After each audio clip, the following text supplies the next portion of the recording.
চাঁদপুর শাহরাস্তি বান্দরের উপস্থিতি টের পেয়ে কেউ বান্দর দেখে ভয় পাচ্ছে, আবার কেউ দেখে হাসে। বিস্তারিত শুনুন স্থানীয় মানুষের কাছে।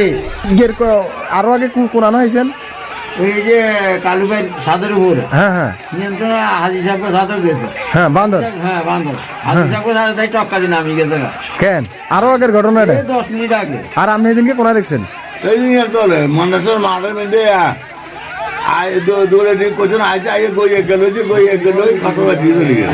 গ্রামগঞ্জে বান্দর এসেছে, তাই আপনারা ভয় পাবেন না। এরা আমাদের শত্রু নয়। প্রাকৃতিক থেকে বঞ্চিত হয়ে খাবারের খোঁজে এসেছে আমাদের কাছে। দয়া করে এদের তাড়া করবেন না, আঘাত করবেন না, বরং খাবার দেওয়ার চেষ্টা করুন। আর যদি কোনোভাবে নিজেদের কাছে রাখতে পারেন অবশ্যই বন বিভাগে খবর দিন, তারা এসে নিয়ে যাবে। আর এই ভিডিওটি শেয়ার করে দিন জনস্বার্থে।